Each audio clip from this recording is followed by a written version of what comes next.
3 ವರ್ಷವಾದರೂ ಮುಗಿಯದ ರಸ್ತೆ ಕಾಮಗಾರಿ, ಗ್ರಾಮಸ್ಥರ ತೀವ್ರ ಆಕ್ರೋಶ. ಶ್ರೀನಿವಾಸಪುರ ತಾಲೂಕಿನ ಬೈರಕನಹಳ್ಳಿ ಗ್ರಾಮ ಪಂಚಾಯಿತಿ ವ್ಯಾಪ್ತಿಯಲ್ಲಿನ ಬೇಜವಾಬ್ದಾರಿತನಕ್ಕೆ ಗ್ರಾಮಸ್ಥರು ತೀವ್ರ ಆಕ್ರೋಶವನ್ನು ವ್ಯಕ್ತಪಡಿಸಿದ್ದಾರೆ. ಮರಸನಪಲ್ಲಿ ಗ್ರಾಮದಿಂದ ಬೂಶ್ಪಲ್ಲಿ ಗ್ರಾಮದವರೆಗಿನ ಸುಮಾರು 80 ಲಕ್ಷ ರೂಪಾಯಿ ವೆಚ್ಚದ ರಸ್ತೆ ಕಾಮಗಾರಿ ಪ್ರಾರಂಭವಾಗಿ 3 ವರ್ಷಗಳೇ ಕಳೆದಿದ್ದರೂ ಇದುವರೆಗೂ ಪೂರ್ಣಗೊಂಡಿಲ್ಲ. ಆದರೆ ಕಾಮಗಾರಿ ಮುಗಿಯುವ ಮುನ್ನವೇ ಬಿಲ್ ಪಾವತಿಯಾಗಿದೆ ಎಂದು ಗ್ರಾಮಸ್ಥರು ಗಂಭೀರ ಆರೋಪ ಮಾಡಿದ್ದಾರೆ. ಅರ್ಧಕ್ಕೆ ನಿಂತ ಕಾಮಗಾರಿ ಬಯಲಾಗದ ಕೈವಾಡ ಮರಸನಪಲ್ಲಿಯಿಂದ ಸುಮಾರು 2 ಕಿಲೋಮೀಟರ್ ದೂರದ ಈ ರಸ್ತೆ ಕಾಮಗಾರಿಯನ್ನ 3 ವರ್ಷಗಳ ಹಿಂದೆ ಆರಂಭಿಸಲಾಗಿತ್ತು. ರಸ್ತೆಯ 2 ಭಾಗಗಳಲ್ಲಿ ಚರಂಡಿ ನಿರ್ಮಾಣಕ್ಕಾಗಿ ತೆಗೆದಿದ್ದಂತಹ ಮಣ್ಣನ್ನ ರಸ್ತೆಯ ಮೇಲೆಯೇ ಹಾಕಿ ಹಾಗೆ ಬಿಡಲಾಗಿದೆ. ಇದನ್ನು ಬಿಟ್ಟರೆ ಬೇರೆ ಯಾವುದೇ ಅಭಿವೃದ್ಧಿ ಕೆಲಸಗಳು ನಡೆದಿಲ್ಲ. ಕಾಮಗಾರಿಯನ್ನ ಹೀಗೆ ಅರ್ಧಕ್ಕೆ ನಿಲ್ಲಿಸೋದ್ರಿಂದ ಹಿಂದೆ ಯಾರ ಕೈವಾಡವಿದೆ ಎಂಬುದು ಇನ್ನೂ ನಿಗೂಢವಾಗಿದೆ ಎಂದು ಗ್ರಾಮಸ್ಥರು ದೂರಿದ್ದಾರೆ.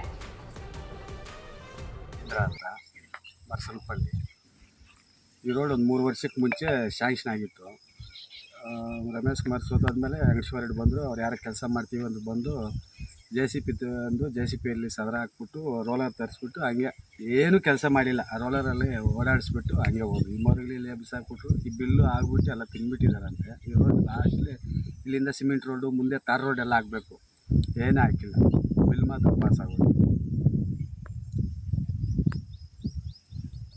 ಶಿವರಾಮ್ KV ಅಂತ ನಮ್ಮ ಕೋಲಾರ ಜಿಲ್ಲೆಯ ಶ್ರೀನಿವಾಸಪುರ ತಾಲೂಕಿನ ಬೈರಗನಪಲ್ಲಿ ಪಂಚಾಯತಿಯಿಂದ ಮರಸನಪಲ್ಲಿ ಗ್ರಾಮದ ಮೂಲಸ್ಥರು. ಇದು ನಮಗೆ ಕಡೆ ಬಾರ್ಡ್ರ್, ಇದು ನಮ್ಮ ಹಳ್ಳಿ. ಸೊ ಇಲ್ಲಿ ಏನಾಗಿದೆ, ಕಳೆದ ವರ್ಷ ನಮ್ಮ ಸ್ನೇಹಿತರು ಹೇಳ್ದಂಗೆ ಇಲ್ಲಿ ರಸ್ತೆ ಹಾಕ್ತೀನಿ ಅಂತ ಹೇಳ್ಬಿಟ್ಟು ನಮ್ಮ ಮರಸನಪಲ್ಲಿ ಗ್ರಾಮದಿಂದ ಬೂಶ್ಪಲ್ಲಿಗೆ ಹೋಗೋ ರೋಡಲ್ಲಿ ರಸ್ತೆ ಆಗಿದೆ, ಆಲ್ರೆಡಿ ಆಗಿದೆ ಅಂತೆಲ್ಲ ಬಿಲ್ಡರ್ಸ್ ಎಲ್ಲ ಬಂದಿದ್ರು. ಎಲ್ಲ ಬುಲ್ಡೋಸರ್ ತಂದೆಲ್ಲ ಸ್ವಲ್ಪ ಕೆಲಸ ಮಾಡಿದ್ದಾನೆ, ಮಣ್ಣು ಹಾಕ್ಬಿಟ್ಟು ಹೋಗಿದ್ದಾರೆ. ಸೊ ರೋಡ್ ಎಲ್ಲರೂ ತರಿಸಿದ್ರು, ಐಟಮ್ಸ್ ಎಲ್ಲ ತರಿಸಿದ್ರು.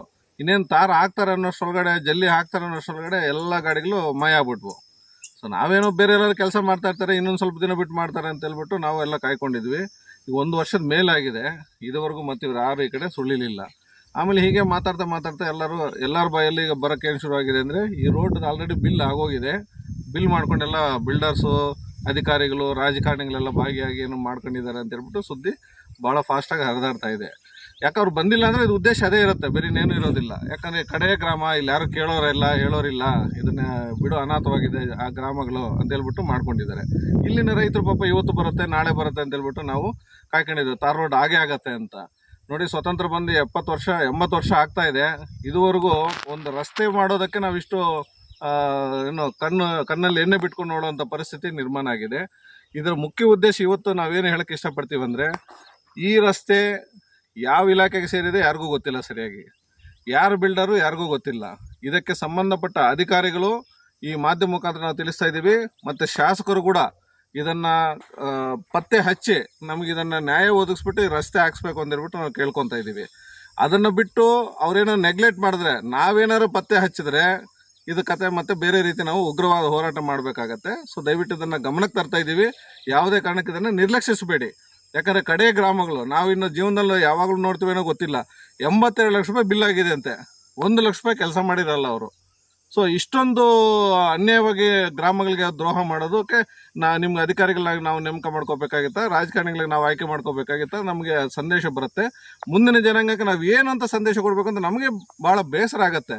ದಯವಿಟ್ಟು ಇದನ್ನು ಗಂಭೀರವಾಗಿ ತಗೊಳ್ಳಿ ಅಂತ ಹೇಳ್ಬಿಟ್ಟು ಈ ಮಾಧ್ಯಮ ಮುಖಾಂತರ ತಮಗೆ ಒತ್ತಡ ತರ್ತಾ ಇದ್ದೀವಿ ಸರ್.